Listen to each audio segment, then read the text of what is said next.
Okay, we've already talked about that.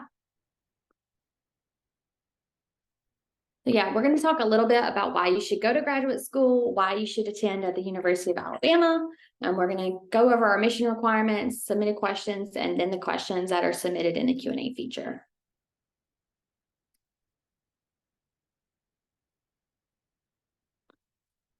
So yeah, my name is Caitlin Beard. I'm the Director of Recruitment here at the University of Alabama Graduate School.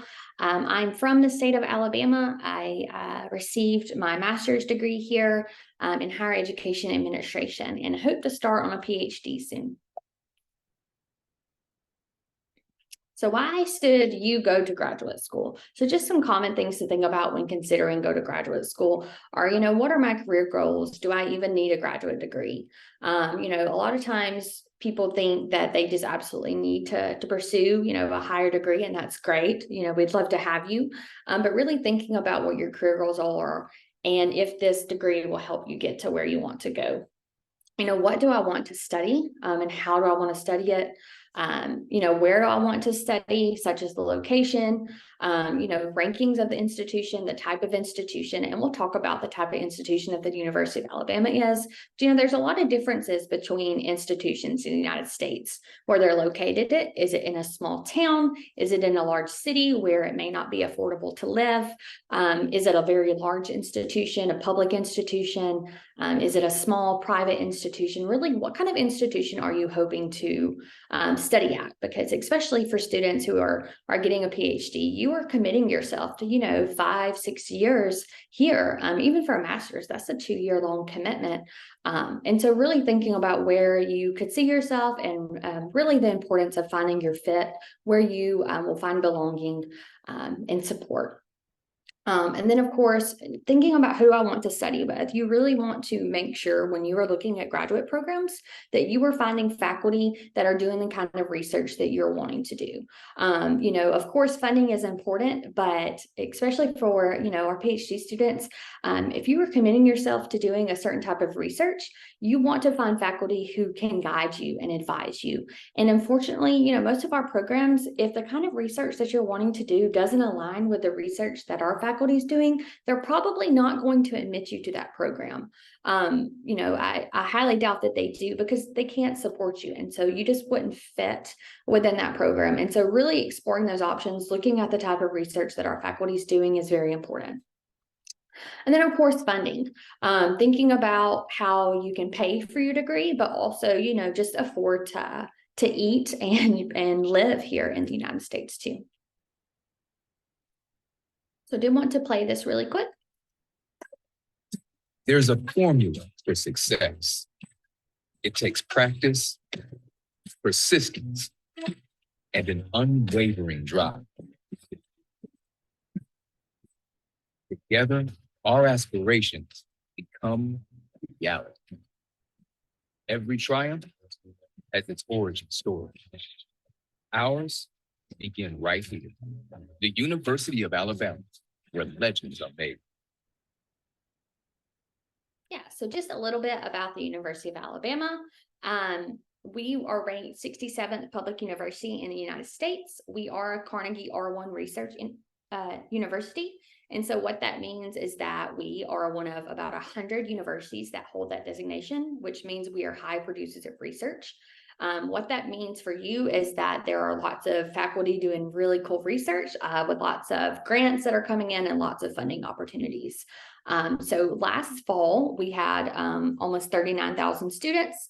This fall, we hit that number. We have a little over 39,000 total students with about 5,500 graduate students here at university.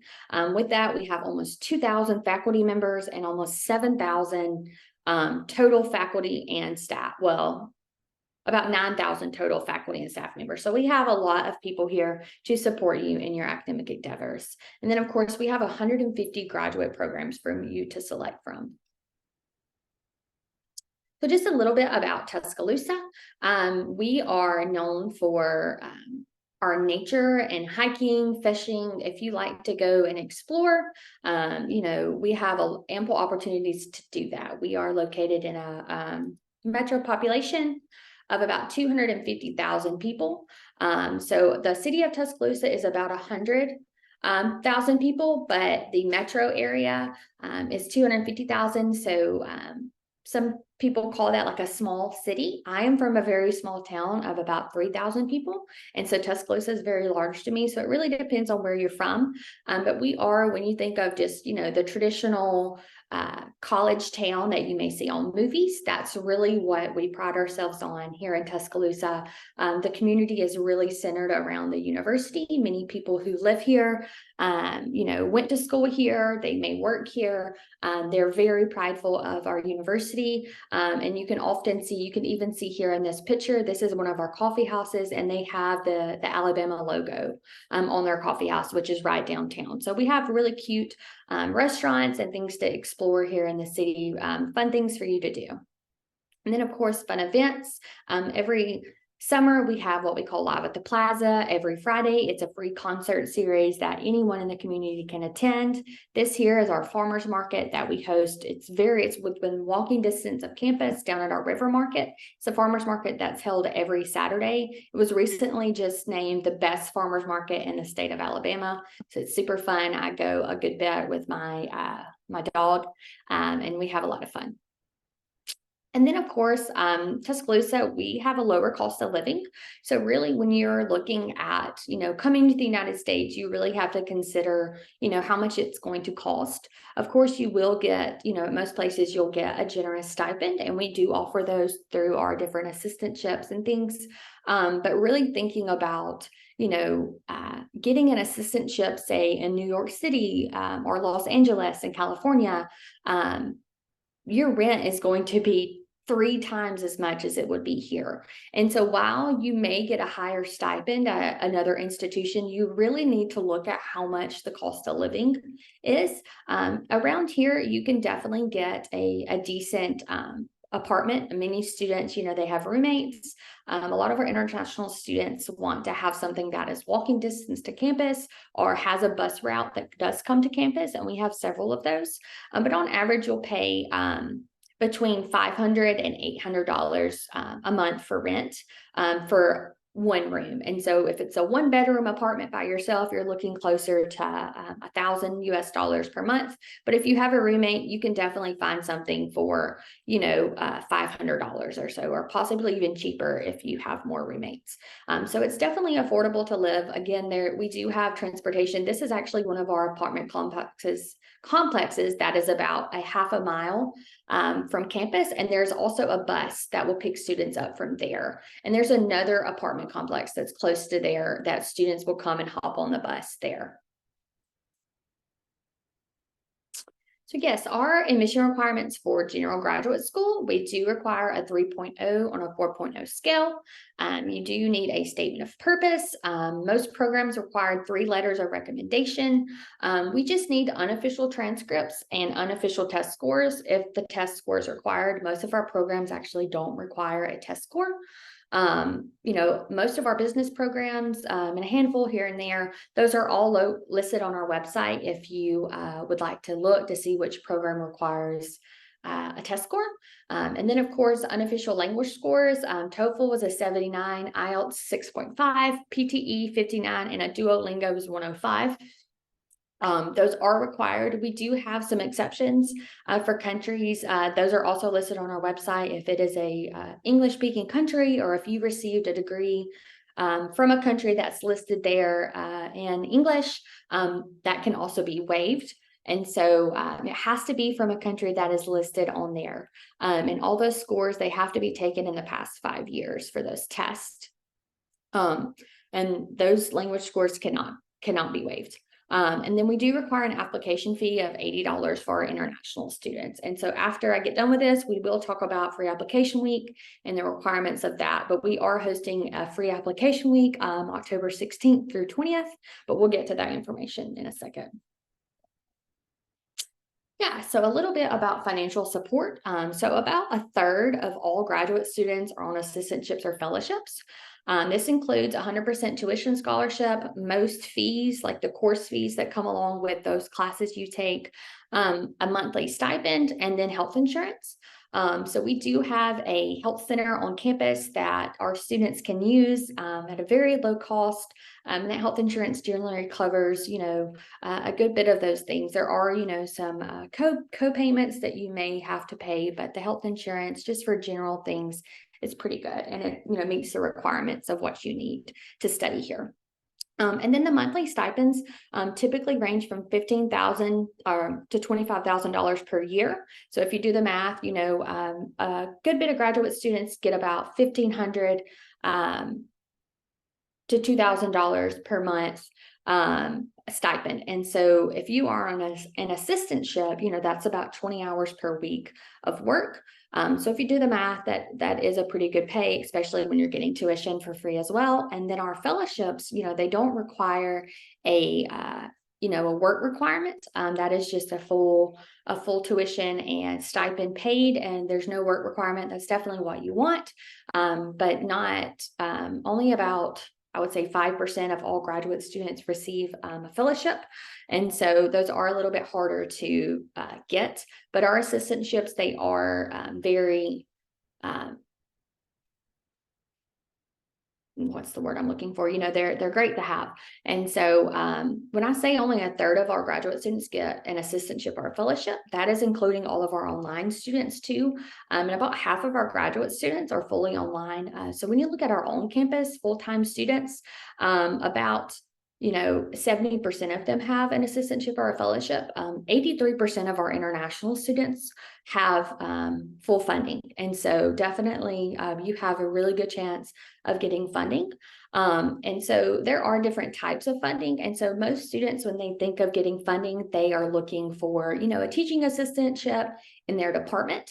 Or a research assistantship, or of course a fellowship, but there are also what we call administrative assistantships. And so those are typically outside of your department. You don't have to, if you are a physics PhD student, you do not have to, have an assistantship in the physics department. You can go and we have, residence life or housing on campus. You could possibly go and work in residence life.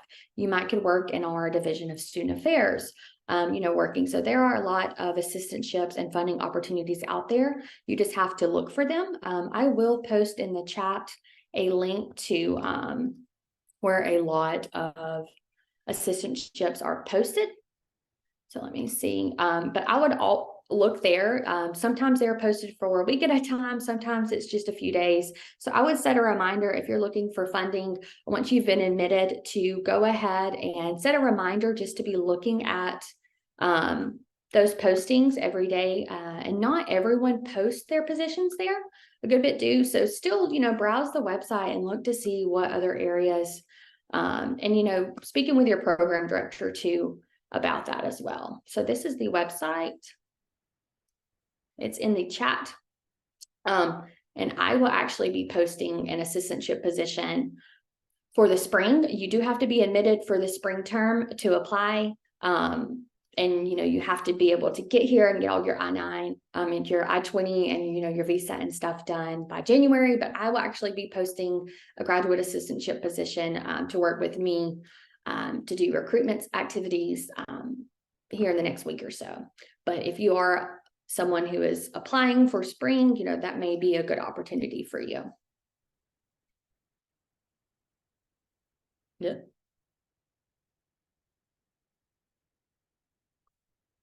So now we are going to go through some questions. I'm going to pull up the questions that were submitted during registration, and we'll go through those, and then I'm going to stop sharing my screen, but I did quickly want to share on here all of our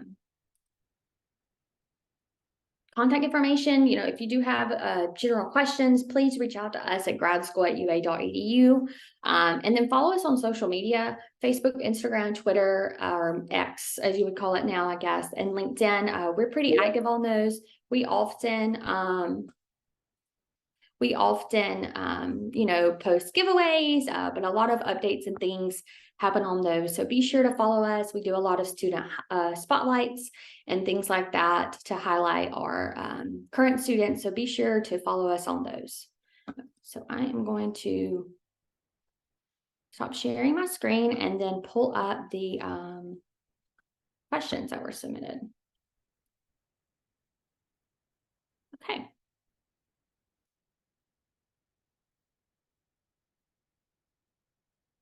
Yeah, so I'm going to go through the questions that were submitted during registration before we get to the chat questions. Let's see. That was a program question. Nope. Okay, so someone said some programs say GRE optional, but if two prospective students have almost the same profile, one has a GRE score and one doesn't, then will the student with the GRE get advantage over the other? That's a great question. If the GRE is optional, that is totally optional. I think that if you have a really good GRE score and your GPA may be a little bit lower, then that GRE score can definitely help you look a little better in comparison to other applicants. However, especially if it's an issue financially with that kind of thing, I wouldn't sweat it too much. A lot of programs, they don't require a GRE for admission, but if you want funding, they may require that. So be sure to look at your program's admission requirements and see exactly what they're looking for. That they may allow you to apply and be admitted to the program, but if you're wanting funding, then they may require that you take the GRE score. So definitely look at those. If you are applying to other schools and you are needing to take the GRE anyways, go ahead and send us that. I don't think it will hurt as long as it's a good score, but it depends on the program. The other question is there any scholarships for international students with disabilities? Do they get extra facilities like disability-friendly housing? So the graduate school or the International Student and Scholar Services Office, I don't believe they have any specifically for international students with disabilities. However, the university as a whole, our alumni, our development office, they may have some specific scholarships available to any student, not just international students, but to any student that may have a disability. You can definitely look at our scholarships office for that. But that's a great question. And then the other question was, do they get extra facilities like disability-friendly housing? And so we actually do not have any housing on campus for graduate students. So we have about 9,000 undergraduate students who live on campus. And so that means there's no housing on campus offered for graduate students unless, work in housing. And so there are a lot of places close by that are within, a short bus ride to campus. And all of our buses that transport to campus do have they're very accessible for anyone with disabilities and things like that.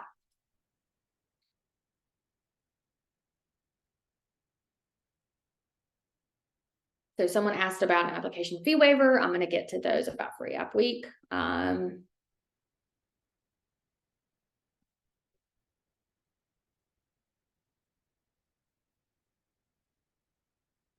So someone was asking about converting their GPA. So when you're applying, you should just put in your GPA as it is.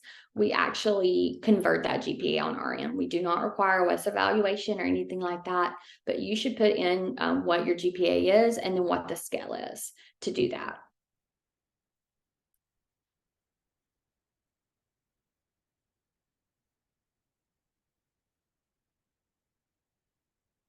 A lot of questions about Free App Week.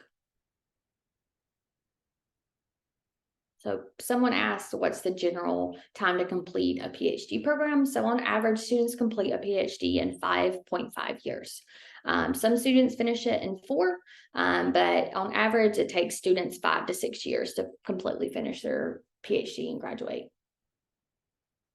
Yes, there are full funding opportunities. Like I said earlier, 83% of our international students receive full funding.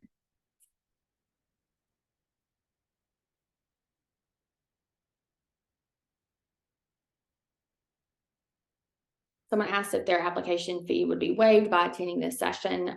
No, we don't give out those waivers for people who attend these sessions. This is just a general information session, but I am going to share with you guys the Free Application Week stuff. So I do want to go ahead and share my screen again, and I will show you guys our Free Application Week link.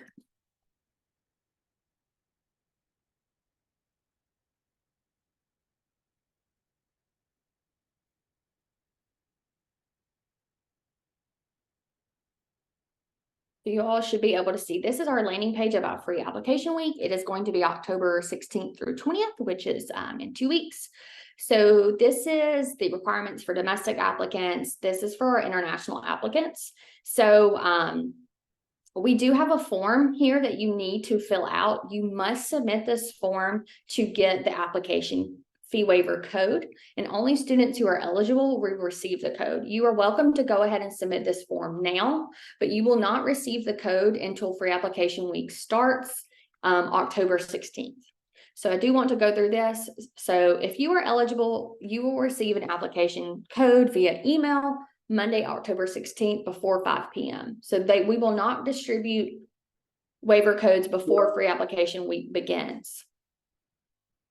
So just be sure you can go ahead and submit the form now, but do not reach out to us and ask us for the code. We will not be distributing codes until free app week starts, and we will only be giving those to people who meet the requirements.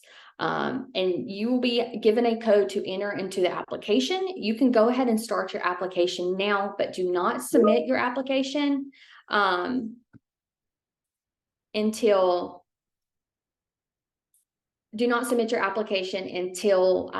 you have that code to put in. If you go ahead and submit your application and pay the fee, we will not be reimbursing you for that.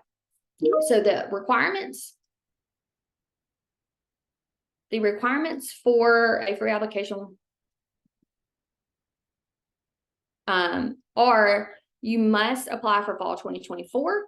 You can only apply for fall 24. We do that because most of our international students, once admitted, cannot get here in time for spring if they are admitted for spring. So we really encourage you to apply for fall. That is when most funding is given. So you're only able to use that fee waiver code for the fall 24 semester. All international applicants must have a 3.5 GPA on a 4.0 scale. So it should be from your highest degree earned, that GPA. So if you hold a bachelor's degree and a master's degree, then you should enter the GPA of that highest degree earned. If you're completing a US bachelor's degree, the GPA should be entered. And then the GPA should be entered on the current scale without conversion. So you should not try to recalculate your GPA. For example, if your GPA is on a 5.0 scale, you should not do the math to convert your GPA to the United States scale.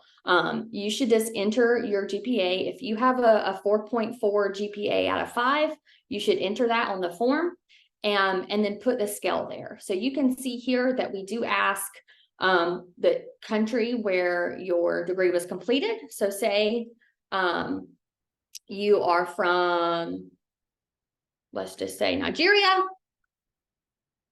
you will put if you have a 4.4 GPA on a scale of a 5.0, you will put that just like it is. Do not convert that to the United States, anything like that, and submit that.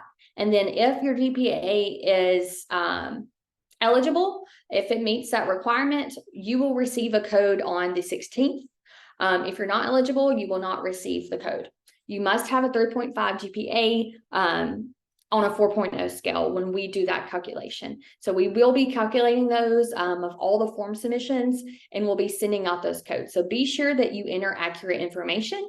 If you do put an incorrect GPA, and then when we go to process your application and your GPA that you gave us does not match the GPA on your actual application, you will be automatically denied and ineligible to apply unless you pay the application fee. So be sure to put the accurate GPA if you meet those requirements. If you do not meet the requirements for free application week, you will not receive a waiver code. You should not use a waiver code.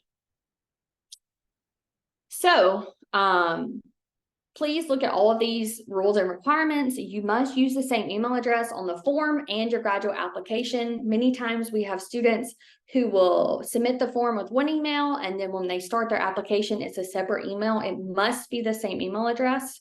Only one application fee waiver is allowed per student, and you can only apply to one program. You are welcome to apply to multiple programs at once. However, you can only use the application fee waiver that one time for one program.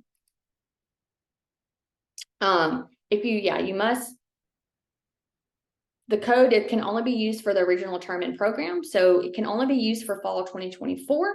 If you need to change your application to spring of 25, you need to defer it for some reason, we will not defer that unless you pay the application fee. It can only be used for fall of 24. And again, that determination is at the full discretion of the graduate school. We will be determining all requirements and things like that. Please don't contact us, as this will delay processing. So if you are eligible, you will receive the code by the 16th at 5 p.m. So failure to follow instructions could result in exclusion of eligibility. So be sure to remember that. Just some deadlines. So you must submit that form to get the code. It must be submitted by the end of free app week, and then you must submit your application using that code by 11:59 p.m. Central Time on Friday night. But you do have additional time to get your supporting documents. You have until Wednesday, November 15th. So you can go ahead and submit your application by October 20th. But if you're still needing to take, your language score or the GRE because it's required for your program, you do have until November 15th to complete that and get those uploaded. For letters of recommendation, you do need to put your recommender's contact information in when you submit the application. However, please encourage your recommenders to submit their application or their letters and things in the form before the 15th of November. However, your application will still go to the department regardless if all of your letters of recommendation are in. So that is not one of the requirements that must be in by November 15th. If a program requires a test score for admission, are you required to submit English proficiency scores? Absolutely no waivers will be given if you're using a free app week code. Of course, country exceptions will be honored. But for example, if you are applying to our MS in finance and you need to take a GMAT or a GRE test, you absolutely have to take those tests. There are some programs who sometimes give waivers to highly qualified applicants or people who meet waiver eligibility. However, for free application week, those will not be awarded. You're welcome to pay the application fee and have that waived if the department is willing to do that. But if you are using a free application week code, absolutely no waivers will be given. So don't even ask. But again, yeah, the letters, but just need to be listed. So be sure to submit that all of the information is correct. Your first and last name, this is your surname, that you do select everything and enter everything accurately. Triple check the email address and make sure that you're entering the email address correctly. You will receive a confirmation email. So if you don't receive a confirmation email, that means you probably put the email incorrectly. And then when you go to apply, be sure that you're using the same exact application email. So I did want to share that. This is just some general info about grad school, but I do want to drop that in the chat if you guys want to go ahead and submit that form now, if you're eligible and you meet those requirements. So now I'm going to go through, I'm going to stop sharing my screen. And I'm going to go through the Q&A questions. Okay, I can't hear, that's good. So someone said, good morning, can one submit WES evaluated transcripts for application? Yes, you can submit those, but those are not required.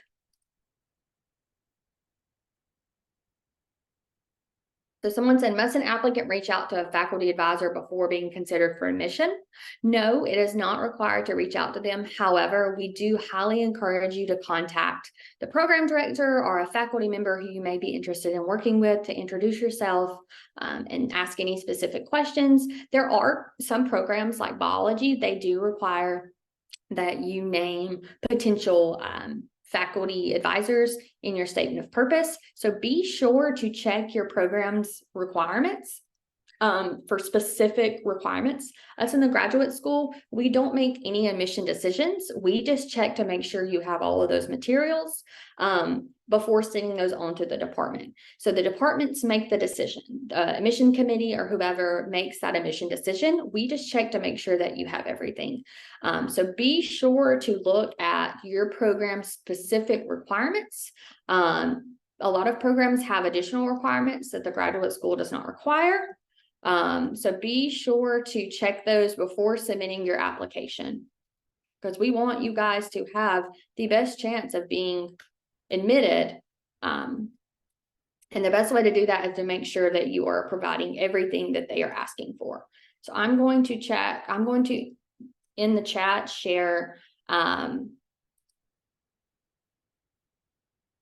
link to our programs page, programs portal. And so there you can click and see each of your programs and what they require. Please also look in the catalog at those admission requirements to make sure that you are providing everything that they require.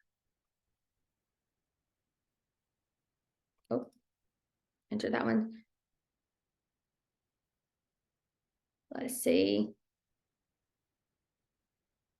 So someone said, do you have to apply for the assistance, or you get assistance once you apply before the priority deadline? So I'm assuming you're talking about financial assistance, like an assistantship or a funding opportunity. So you must apply and be admitted into a program before you can be considered for funding. Some programs automatically consider you for funding opportunities as you're applying and being admitted. And they will reach out to you with funding offers. Other programs ask you to apply for those separately. There may be like a separate form or interview process, but that depends on the program. So I really encourage you to look at their website and see if you can find that information online. And if you can't, reaching out to the program director or the application contact directly.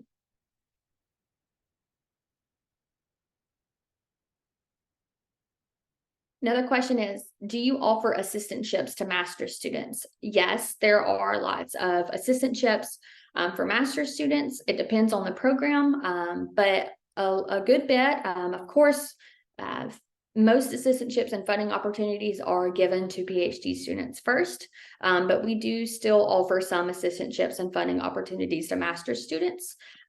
Definitely, look and see at the funding opportunities that your program offers, but there's also funding opportunities outside of your academic department. For example, when I was a master's student here, I had an assistantship outside of my academic department. It was an administrative assistantship. I posted a link in the chat to the student jobs board that you can browse. There's different funding opportunities that are often posted there that you may be eligible to apply for. Yeah, so someone else asked, you need to secure an advisor before applying to a PhD program. It depends on the program. Some don't require that, and others do. So you really need to look at your individual program.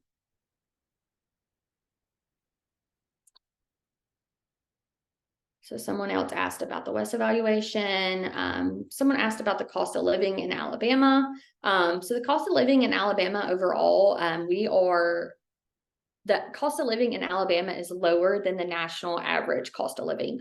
Specifically in Tuscaloosa, we're one of the largest cities in the state, but in comparison to the bigger cities in the state, such as Birmingham or Huntsville, it is more affordable to live here. There are a lot of affordable student housing options, especially if you're willing to have several roommates. When I was receiving my master's here, I finished my master's in 2020. And at that time, I paid $550 per month for rent. I did have a roommate. And so it was $1,100 US dollars, but we split that. So $550. And when you have a stipend, it was affordable to live and pay my bills and still have money to buy groceries and things like that as well. Did not say I was living lavishly and going shopping, but I was able to afford to live here at that time.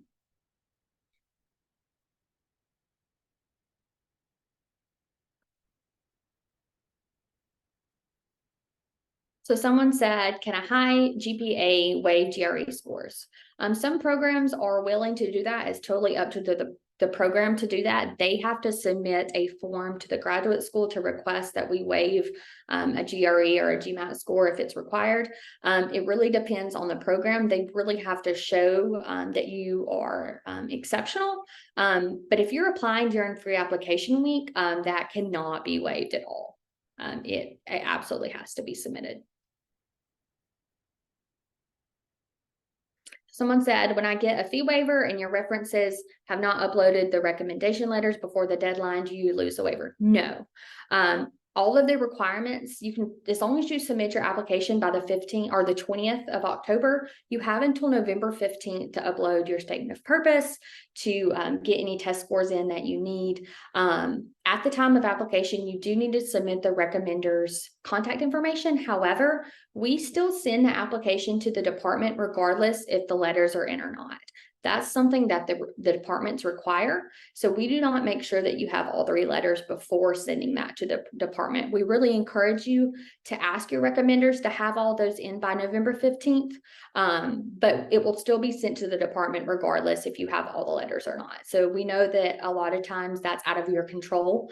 You can ask and remind and push your recommenders to get those in, but sometimes things happen. And so we don't want you to miss out on receiving that application fee waiver code just because of someone else's doing. As long as you have all of your materials in, other than the letters, it will still go on to the department and you meet the eligibility requirements.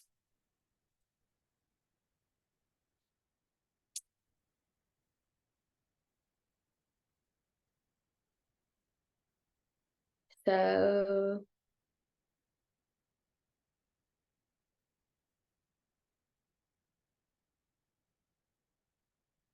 someone said, if our university recommended the English medium course studied in master's program, I'm assuming, will we waive the English proficiency barrier? If it's on one of the countries listed on our website, we will waive that. And so I am going to drop a link in the chat to see those. Blah, blah, blah.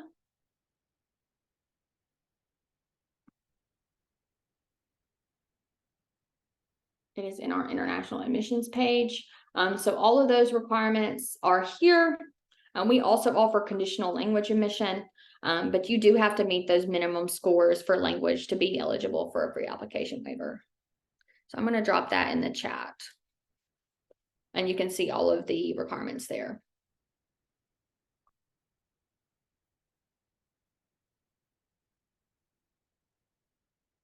Let's see some other questions.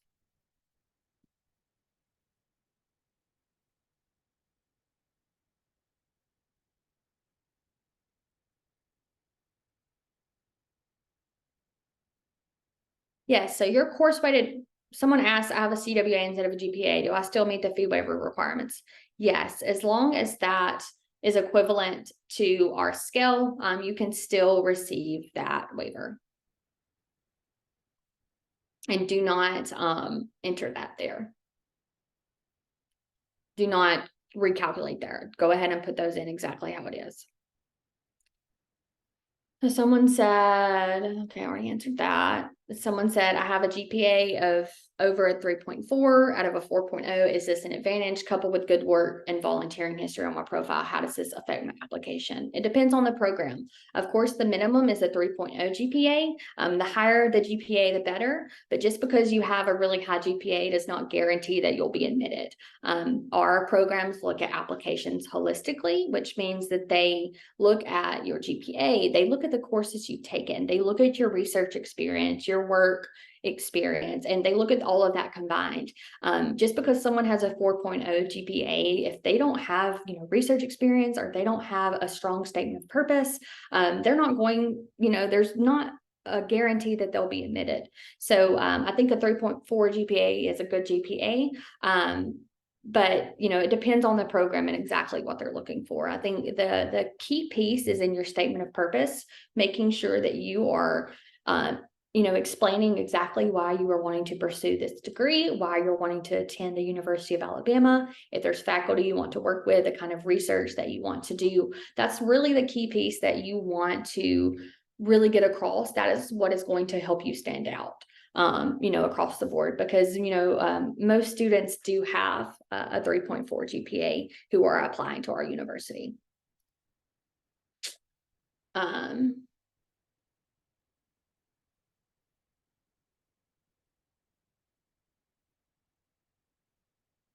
So there's some very specific program questions that people are sending in. If you have a specific question about your program, you should reach out to your department contact. I shared that in the chat in the portal, the programs portal. So be sure to look at that if you have a very specific question. So someone said, what's the general living conditions in the university town? I'm not exactly sure what you mean by that. If you want to send another chat or another question to kind of clarify exactly what you're looking for. But, I am from the state of Alabama. I did actually study in Geneva, Switzerland for a semester. So I have, studied abroad. So I know it can be a little different studying in the US in comparison to your home country. But I think overall, we do have a safe, smaller city, college town. Really, the best way to explain it is when you're watching, movies, American movies about college life, universities and things like that. When you see the small town and the students on campus who are very active, who are going out and doing things and having fun, that's really what you will experience here at the university. Yeah, so the link to the free app week is in the chat. So not the Q&A feature, but the chat. Everyone should have access to see that. So be sure to look in the chat to get that link to the free application week link.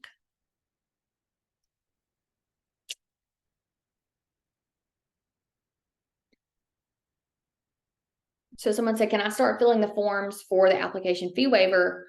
And are international master's students eligible for the fee waiver? Yes, you can go ahead and submit the form now, but you will not receive the code until Monday, October 16th. So yes, go ahead and submit the form now, but you will not receive the code if you're eligible until Monday, October 16th, when free app week starts. Yes, international master's students are eligible. Anyone who is looking to obtain a master's or a PhD are eligible to apply, but you must meet the requirements that are listed on that website to get the code. Just because you submit the form does not mean that you will receive the code. You have to meet the requirements.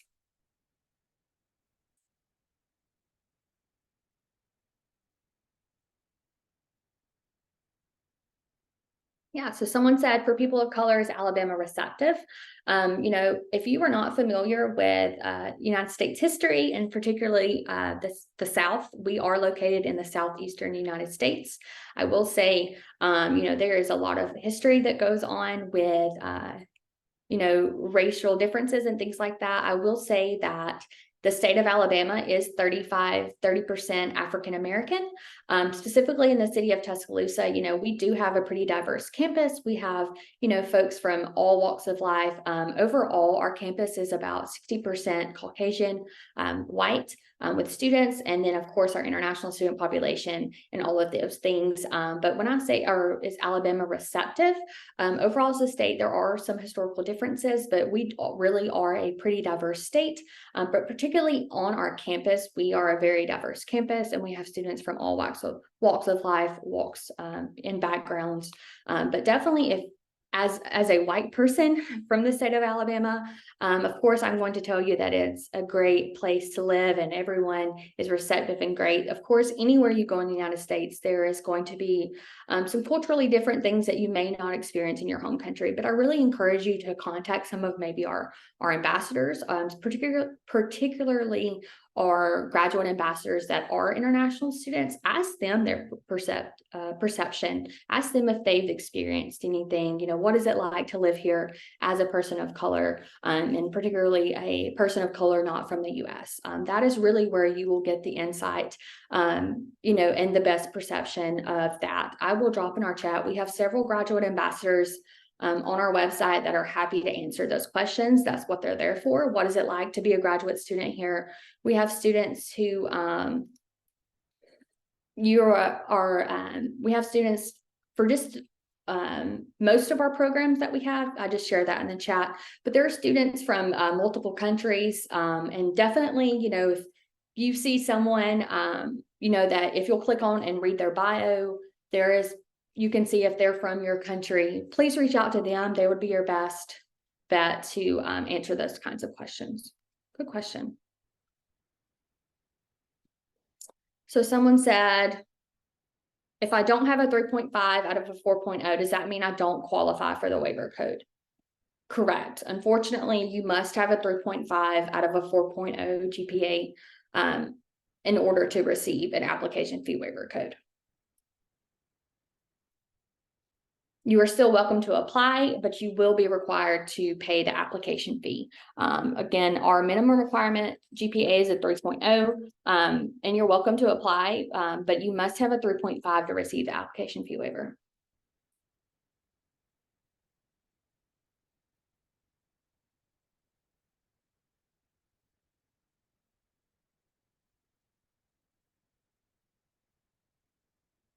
So someone said, that's a very specific question I'm not going to answer. Someone said, does a master's student get post-study work visa at the end of study? You're eligible to get that. It's not a guarantee, but you're definitely eligible to get that if you meet, for the CPT or OPT things, you can get that as a master's student. So someone said that their grade is a 72.24 CWA. How do I go about that? So I'm going to share my screen again.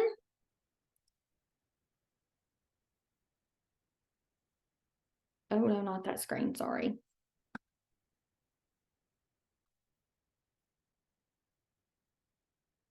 Okay, so these are our graduate ambassadors that I wanted you guys to see. So we have students from all over. So Aditya is from India. David, he is from Nigeria. Let's see, Nana is from Ghana. We have students from all over. She's from India. Anyways, but definitely if you want to reach out to some of our students, please reach out to them. We have people from all over who are happy to answer questions that you may have. But I wanted to show you guys on the free app week page. So down here at the form, if you have a 72.25, so see here, you can put the 100 in. And so that will be a 72.24 or 2.2, whatever, out of 100. And that's all you need to do. You do not need to convert it. Just put it exactly like that, and it will calculate it on our end. But yes, it is for master's applicants as long as you meet the requirements. So someone had a specific question about their application. I would need to look at that. If you want to email me, I'm happy to look at that separately. Yeah, I will drop my direct email in the chat, but please shoot me an email and I will look at your application for you. So we have answered all the questions that were submitted in registration, as well as, okay, so there's some more questions. I am going to stop sharing my screen again. Okay. So someone said, if I don't have a 3.5 in undergrad and I have a 3.7 out of 4 in master's, can I apply for the waiver? Go ahead and put in what you have currently in your master's degree.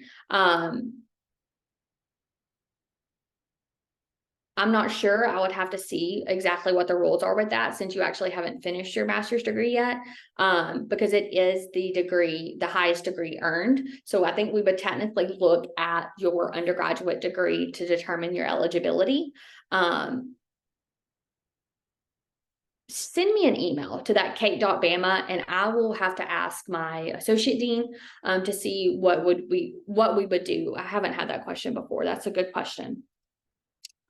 Someone said, please, what grade do you need to get an A? An A here is a 3.0 out of 4. No, it's a 4. It's a 4.0 to have an A, if that's what you're asking. So a 90% would be an A as well.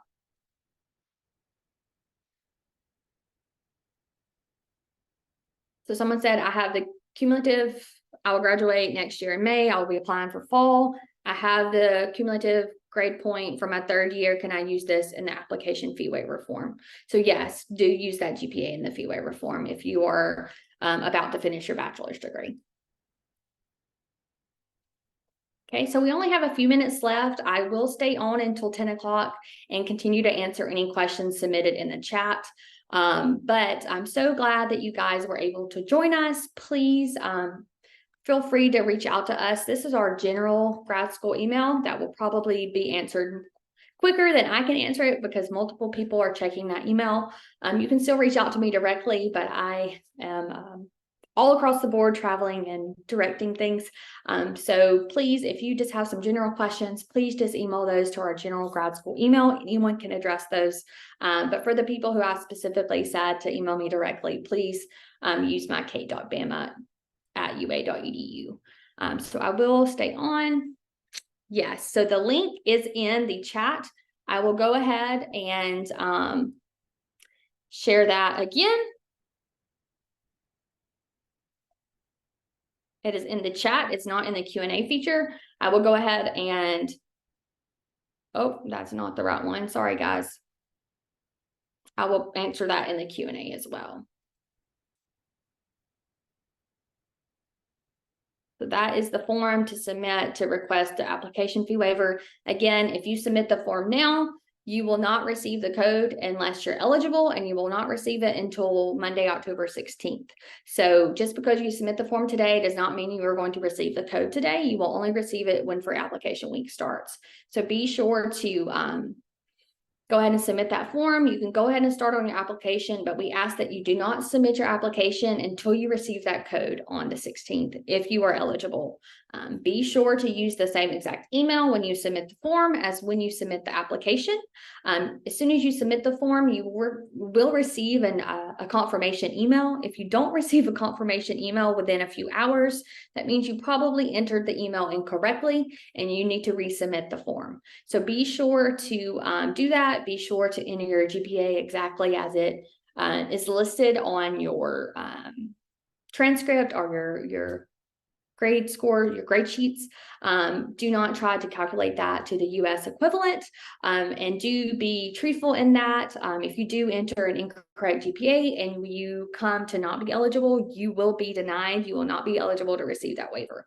So be sure to do that. If you have any questions, please reach out to us. We're happy to help. We are hosting another Grad Connect this Saturday that I would love for you guys to attend. It will be same questions about free application week, but we will also have a current student panels.